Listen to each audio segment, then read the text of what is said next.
Yeah, no, for a second they were like, Good morning. good morning. Morning. Right. Ahmed, if you want to share the link already, that'd be great.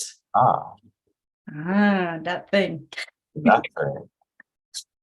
Good morning, everyone, to our Neurotino. Just a little bit of admin to get it out of the way. We have one more Neurotino next week and one more CNS talk. And then we're going on summer break for July and August because we're all conferencing. So yeah, join us next Monday for the last Neurotino and also for the CNS talk with Katie Rockland. It's going to be amazing. Right, today we have Ahmed. He is a postdoc at UCL and is talking about a Nature paper, the geometric constraints on human brain function. Fantastic. Thank you. Take it away, Ahmed. All right. One moment, and I'll be sharing my screen with you, and we can start.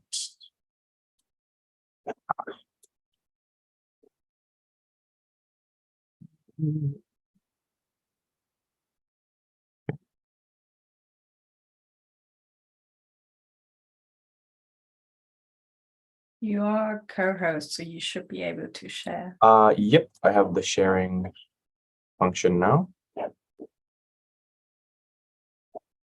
Okay.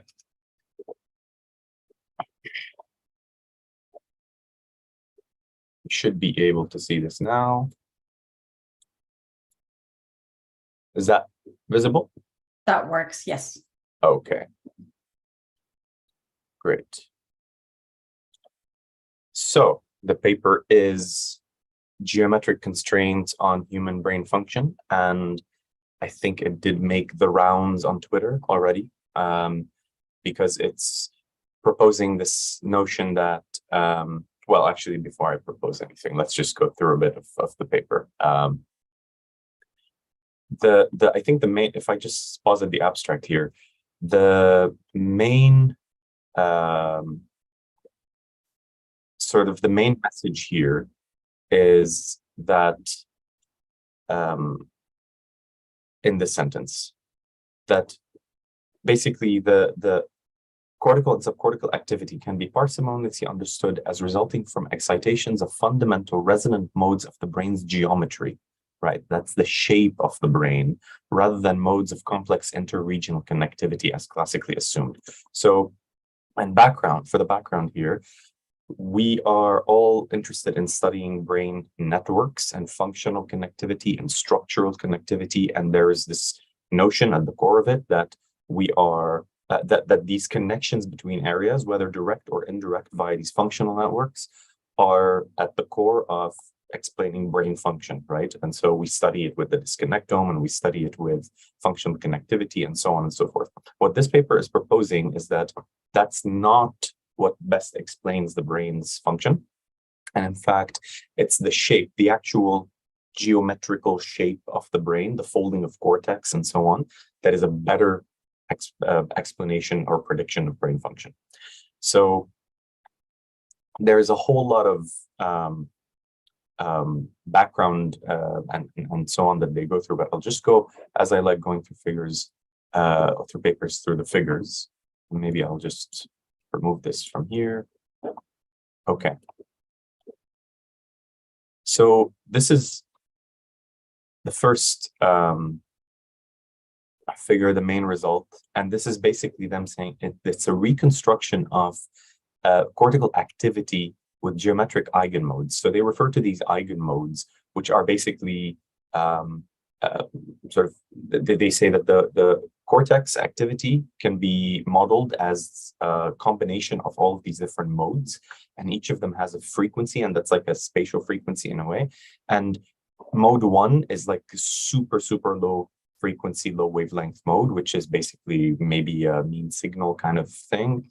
And then as you go higher and higher with these, you go into more localized and focal activity. So it's like, imagine activity is like a wave on the cortex, and that basically becomes a wave of shorter wavelengths. So it has shorter or more localized peaks and troughs and so on.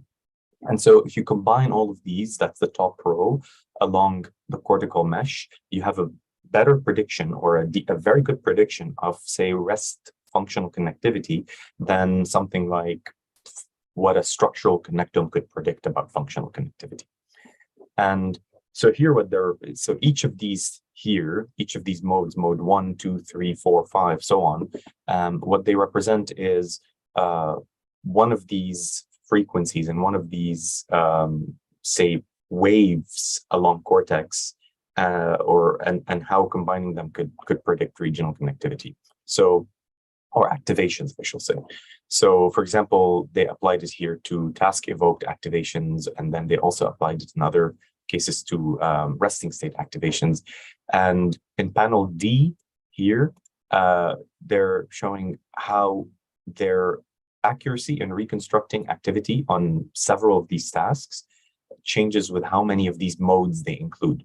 And again, remember, the higher the number of modes in this case, the higher the frequency of these modes, and the shorter, so they're shorter their wavelength, the more localized their activations.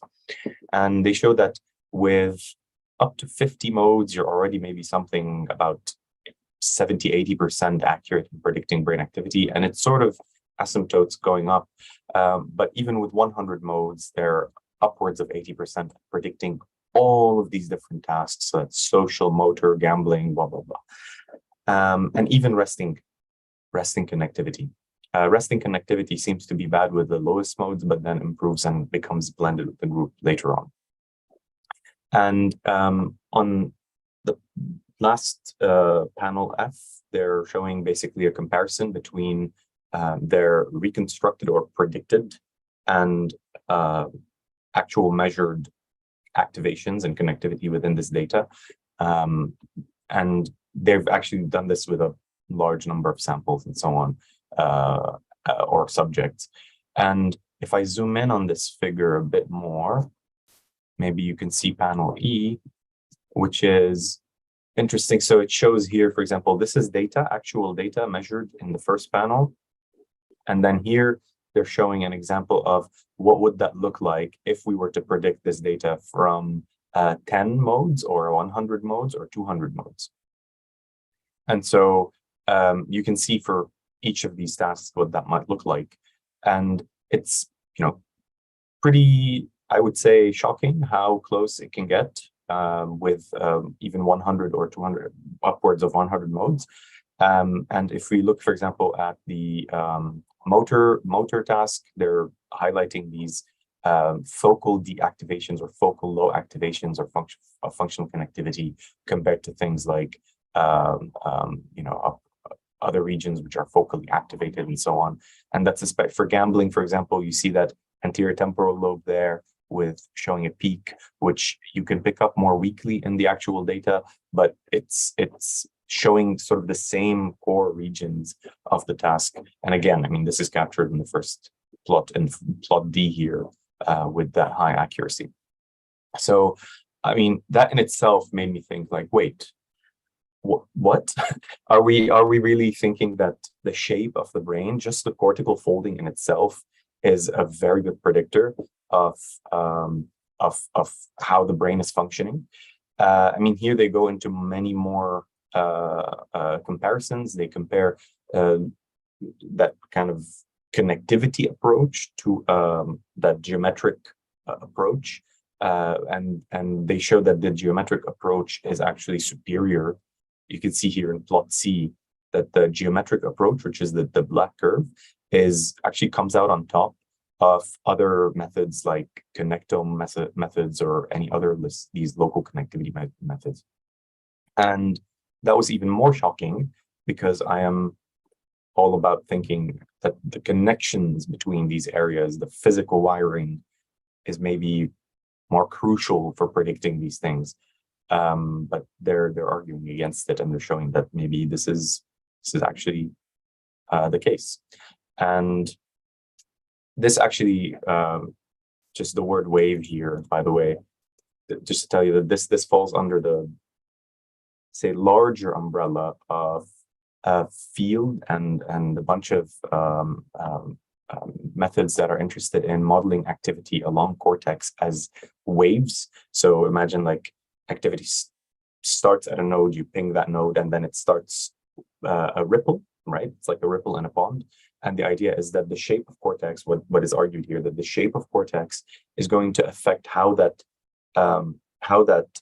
activity can spread, how fast it can spread, how wide it can spread. And then if you say ping several regions at once, then all these waves start interacting with each other, right? As if you throw several rocks into the pond at the same time. And then these waves start adding up and canceling out in other places, and that causes these distinctive modes that can be used to predict wave activity in the brain itself. And again, this is basically showing the results in the opposite direction, showing that if we start removing modes, our reconstruction accuracy decreases on these tasks. In other words, saying you need more modes to predict these things, and they're predicting them on HCP data and other tasks that they've recovered from NeuroVolt. So they say that the total number, I think, of subjects that they end up one way or another working on was maybe somewhere around 10,000 from all these different pooled data sets. And I will show here one last thing, and that's basically that there is this relationship between predicted functional connectivity and model functional connectivity, and that they can even show that there's a relationship perhaps between myelination and these nodes that they predict and how fast they can activate within their model and so on. And they're showing that might be quite an essential driver. And here they show an example in panel C of, say, activating visual cortex in a visual task, and they say how that signal might spread from visual cortex V1, and in fact, here in panel C, they can model it with this high temporal resolution, and they say that if we were to ping V1 in left hemisphere here, and you see how activity might spread over the span of 40 milliseconds or so, that activity, just looking at the cortical shape, not looking at anything related to connectivity, basically you see visual information going up and down the two, what they say, these are the two visual streams that we're looking at, and we see this hierarchical activation of visual cortex. Now, this is okay. I think as someone in the visuals field, I think this is promising, but at the same time, I always don't like so much the dichotomy of the two streams, so I don't like this example particularly. But again, you could argue that this is only looking at V1. It's not looking at parallel inputs coming to all of these visual regions at the same time, which is the true case. So I wonder how that would work really in such a scenario. And then the bigger shocking thing is that they went down to the subcortex. So they looked at the thalamus and the basal ganglia and so on, and they showed that the relationship there and the predictive power is perhaps even stronger, just looking at their locations within those subcortical nuclei, and showing that if you have these subcortical nuclei that you again start modeling with these different waves that could spread within them and modes, you have actually a really good predictive power within these regions, much more than you have in, also even more powerful than cortex itself. So this is, again, to me, it was a surprise, a shock, because I was aware of the field of brain waves and studying the brain as waves, but this was taking it way further and proposing that all of these other methods that we're using are not perhaps as good at predicting activity than just simply looking at the shape of the brain. And I started wondering about what does that mean for connectivity, and maybe we can go through a discussion here about what people think about why this might be the case. And I will just start with one idea that came to mind, is that there are, the shape of the brain is not simply caused by its size. There's also the connections between regions also help shaping the shape of the brain in a way. So perhaps by looking at these cortical folds and just looking at that shape, geometry of the brain in a way that's implicitly including information about connectivity, because connectivity is sort of part of, or in part shapes how the brain looks like at the end and its folds and all of that. So I thought perhaps one of the reasons it works is that it's not only looking at connectivity and not only looking at shape, it's looking at the combination of the two unintentionally. So that's one of the thoughts I had, but maybe it's good to have other people's thoughts on this. Any ideas, any reactions to if you were to be told the shape of your brain is better predictor of activity than the connections between regions?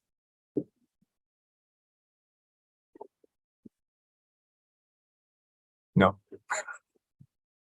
Well, you could argue, right, that sorry, Chris, you go first. Thank you. So yeah, this is very not that surprising, because as you said, the connections are also driven. The shape is also driven by the connections. But I would think that you could potentially explain excitatory connections, but because you would see a wave of like excitatory activity going going away from the point, and if you do all the points, but we know that some networks, some regions, some networks are inhibiting other networks. So I don't know. I'm struggling to understand how that would take this kind of activity into account, just the shape.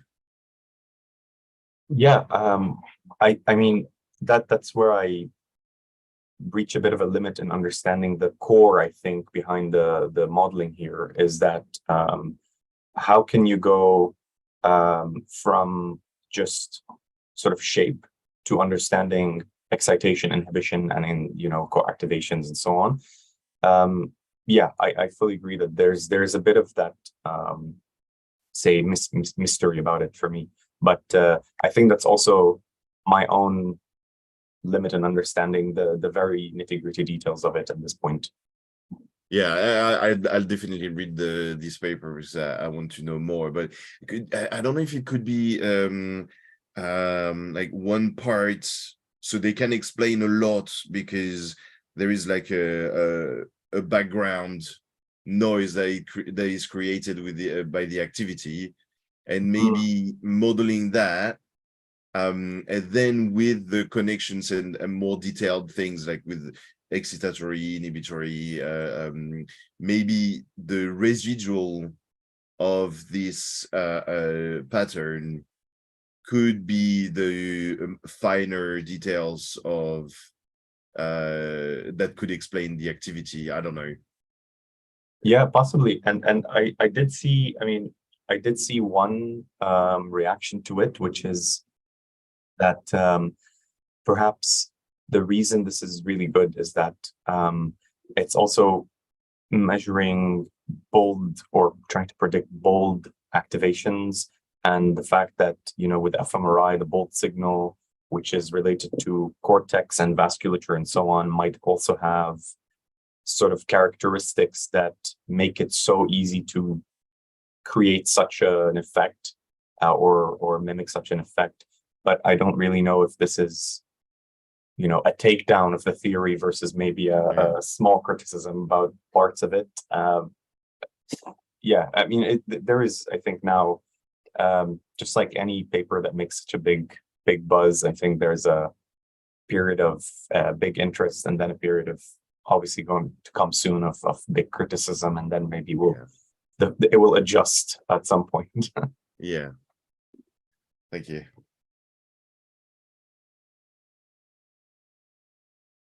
So if I can come back to your question, I love that the abstract begins with, hang on, I had it somewhere.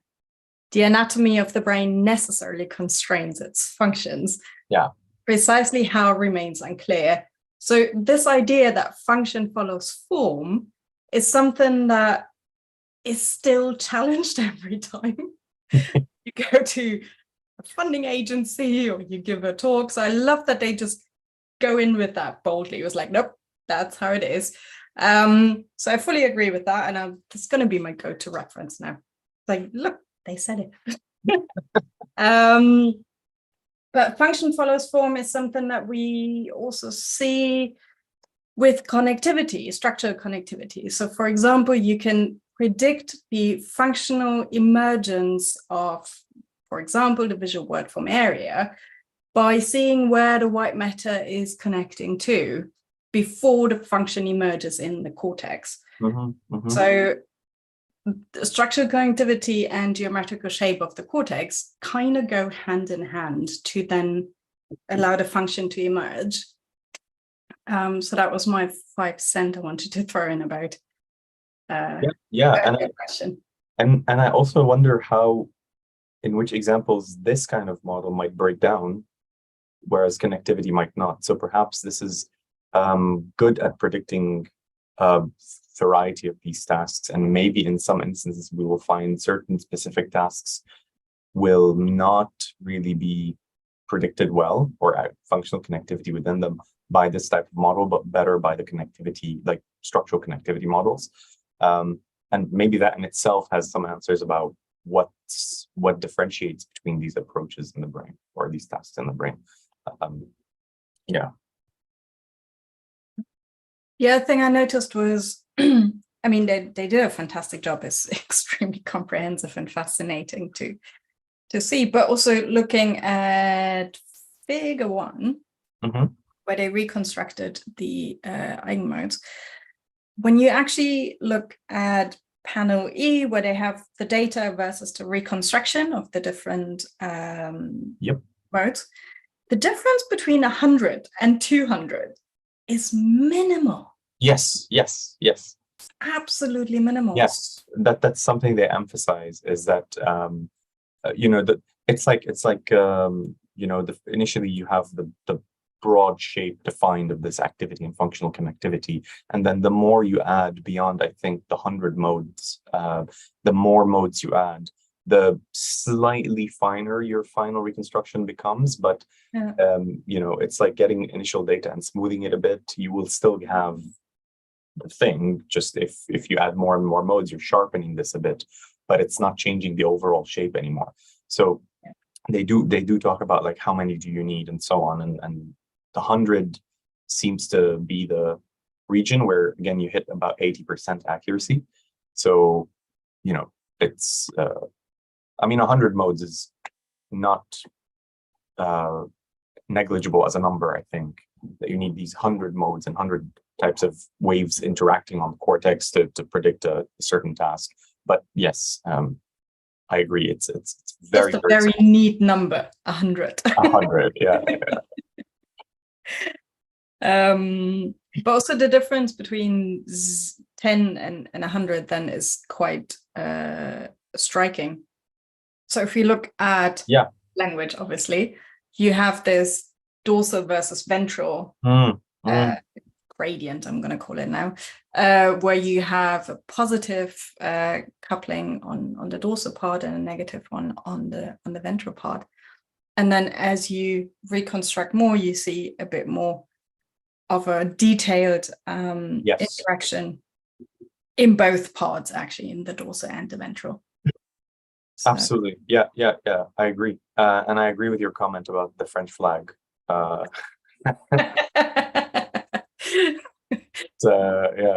Everyone who can't see the chat, I put in the comment earlier that Motu looks like the French flag.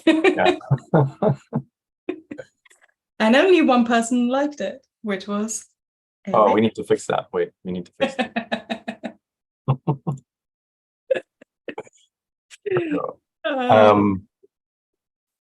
Yeah. So here's a more broader question for you. I just saw another very, very important comment. Yeah, I just read it too.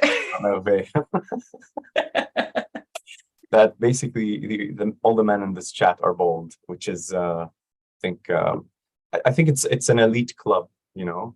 That yeah, that's why we're all here and no one else is here. Yeah.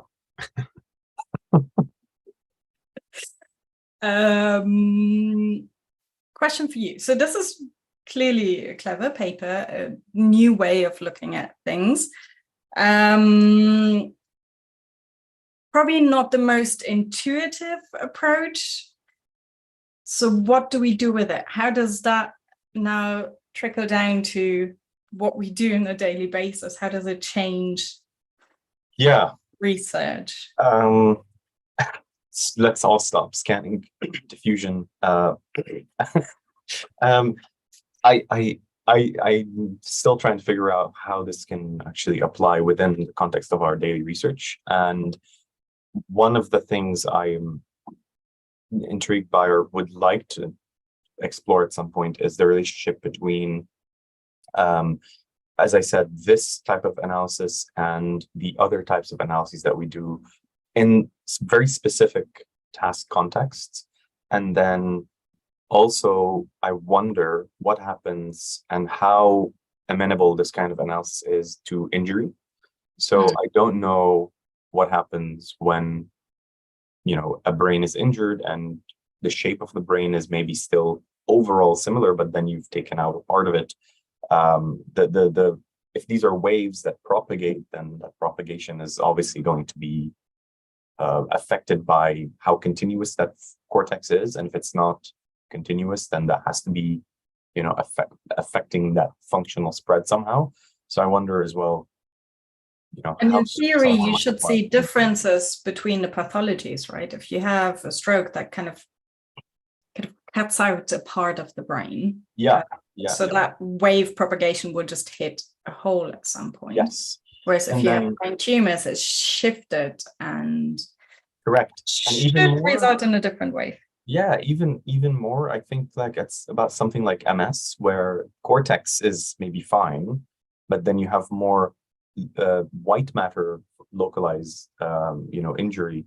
And what happens if the white matter only is affected?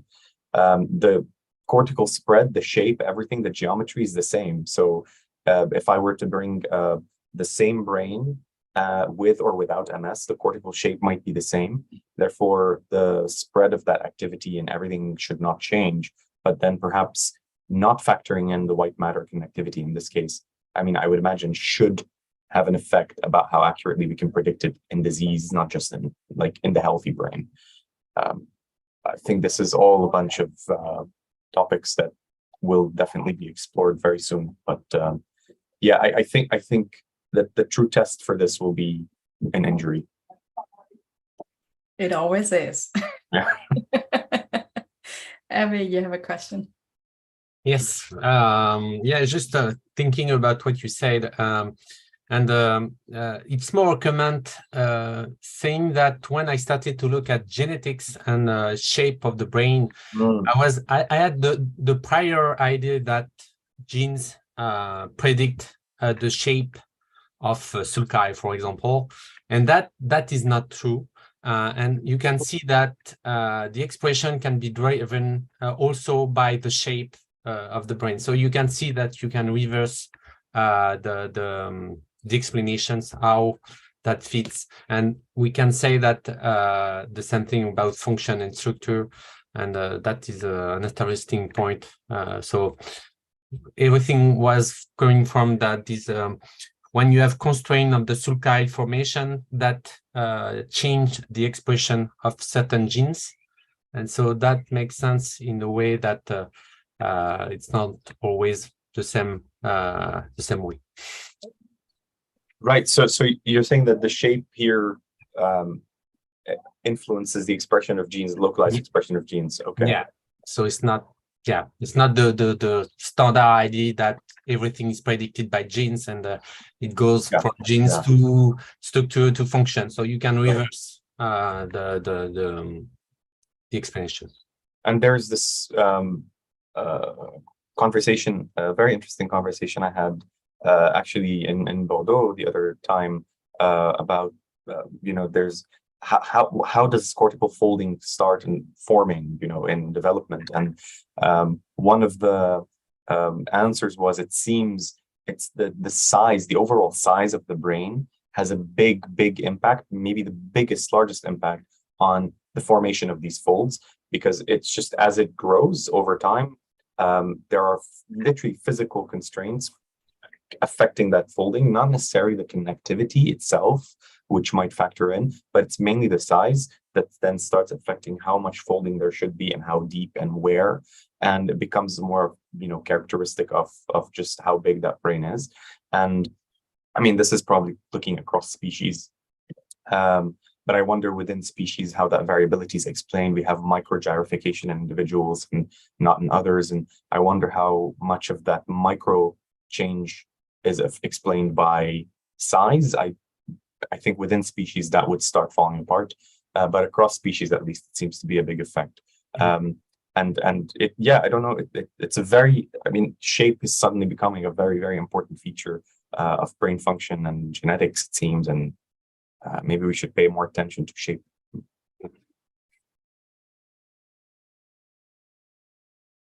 Right, I can see that there is still a lot of potential for further discussions, but the time's up, so I'm going to release you all. And for those of you who want to stay on and discuss this further, there's a few more minutes left. Thanks for joining today. As I said, one more Neurotina next week and a CNS talk, and then it's the summer break. And next week we have Anna present a paper because she actually wanted to present the same. It just turned out. Oh, okay. Maybe you should do that next week. I'm sure you'll do a better job. No, we can't have two papers, the same papers and two Neurotinas, but great. We can do two rounds and dive real deep. Yeah. We'll discuss that. That would be a new format to Neurotina, yeah. Well, we had this season where we did the same kind of topic for a couple of weeks, so. But not the same paper. But let's see how far can we spin it. Maybe maybe we pick it up in September again, and then we do like a month the same paper.